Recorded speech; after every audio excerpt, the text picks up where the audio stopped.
নমস্কার বন্ধুরা, আমি অরিন্দম চলে আসলাম আজকে এই মুহূর্তে বিরাট বড় আপডেট নিয়ে। রাজ্যে কিন্তু 1,60,000 শিক্ষক নিয়োগ হতে চলেছে। কোন রাজ্য? না না না না না না, আমাদের পশ্চিমবঙ্গ না, বিহারে আবার কিন্তু শিক্ষক নিয়োগ হতে চলেছে। বিরাট বড় একটা গুরুত্বপূর্ণ আপডেট নিয়ে চলে আসলাম। বিহারে কিন্তু আবার আবার বিহারে শিক্ষক নিয়োগ হতে চলেছে। বিহারে কিন্তু প্রায় 5.5 লাখের উপর শিক্ষক আছে, আবার নিয়োগ হতে চলেছে। কিছুদিন আগে 1,80,000-এর উপর কিন্তু শিক্ষক নিয়োগ হয়ে গেল। আবার কিন্তু বিহারের শিক্ষক নিয়োগ হবে, জানিয়ে দিল বিহারের মুখ্যমন্ত্রী নীতিশ কুমার। সো বন্ধুরা, ভিডিওটা কিন্তু খুবই ইন্টারেস্টিং হতে চলেছে। সো ভিডিওটা কন্টিনিউ করুন। বাংলা ফ্লপ, বিহার টপ, কথাটা আমার নয়, কথাটা হলো কি এই রাজ্যের শিক্ষকতার সাথে যুক্ত যে সমস্ত চাকরি প্রার্থীরা আছে তারা, অর্থাৎ যে সমস্ত শিক্ষার্থীদের স্টুডেন্টদের স্বপ্ন তারা ভবিষ্যতে শিক্ষক হবে, তাদের কথা এটা। বাংলা ফ্লপ, বিহার টপ, এটাই হচ্ছে এখন। বিহার যদি নিয়োগ দিতে পারে, বাংলা কেন পারে না? আগে বিহারের বাংলা মানুষেরা অন্য চোখে দেখতো, এখন তো বিহারের মানুষেরা বাংলাদের এখন অন্য চোখে দেখবে।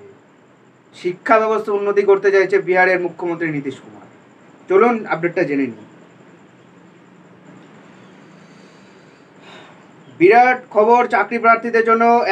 1,60,000 নতুন শিক্ষক নিয়োগ করতে চলেছেন বিহার।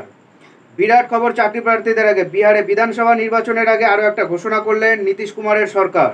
রাজ্য সরকার শিক্ষা ব্যবস্থাকে আরও উন্নত করতে 1,60,000 নতুন শিক্ষক নিয়োগ করবে। এছাড়াও রাজ্যের সরকারি স্কুলগুলিতে মৌলিক চাহিদা মেটাতে সমস্ত বিধায়কদের কাছ থেকে 10টি স্কুলের একটি তালিকা নেওয়া হবে।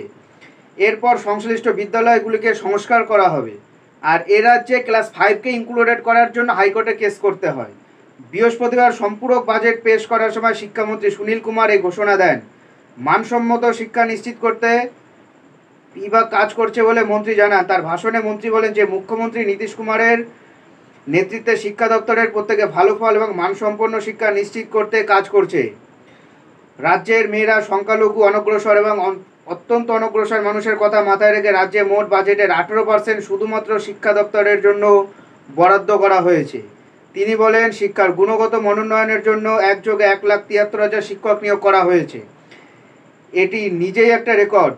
তিনি বলেন, বর্তমানে রাজ্যের শিক্ষকের সংখ্যা 5.37 লাখ, অর্থাৎ 5,37,000। সংসদে ঘোষণা করে মন্ত্রী সুনীল কুমার বলেছেন যে সরকার এখনও 1,60,000 নতুন শিক্ষক নিয়োগের সিদ্ধান্ত নিয়েছে। একইভাবে শিক্ষকদের মান উন্নয়নের ধারাবাহিকতার প্রশিক্ষণ দেওয়া হচ্ছে। তিনি বলেন, সরকার সিদ্ধান্ত নিয়েছে যে পড়ুয়ারা যাতে প্রতিযোগিতামূলক পরীক্ষায় সাফল্য পেতে পারে, সেজন্য প্রতিযোগিতামূলক পরীক্ষার কথা মাথায় রেখে বিদ্যালয়ের সিলেবাস এবার তৈরি করা হবে। নাগরিক শিক্ষকদের সরকারি মর্যাদা দিতে যোগ্যতা পরীক্ষা নেওয়া হচ্ছে। শীঘ্রই 85,000 শিক্ষক যোগ্যতার পরীক্ষায় অংশ নেবেন। এছাড়া নাগরিক সংস্থার অসুস্থ মহিলা এবং স্বামী স্ত্রীদের স্থানান্তরের সুবিধা দেওয়া হবে। শিক্ষামন্ত্রী বলেন, মুখ্যমন্ত্রীর নেতৃত্বে শিক্ষাক্ষেত্রে অনেক পরিবর্তন এসেছে। 2006 সালে মোট শিক্ষকের সংখ্যা ছিল 1,80,000, একটু ভুল বললাম। সেটা 2024 সালে বেড়ে দাঁড়িয়েছে 5,77,000। সেই সময় 65 জন পড়ুয়ার জন্য একজন শিক্ষক থাকতেন। বর্তমানে 32 জন পড়ুয়ার জন্য একজন শিক্ষক আছে। আর আমাদের পশ্চিমবঙ্গে শিক্ষকের হার খুবই কম। আন্দোলন হচ্ছে শিক্ষকদের। এটা হলো আজকের আপডেট। এরকম আপডেট পাওয়ার জন্য চ্যানেলটা সাবস্ক্রাইব করে আমাদের পাশে থাকুন। দেখা হচ্ছে পরের ভিডিওতে। ভালো থাকবেন সবাই। নমস্কার, জয় হিন্দ।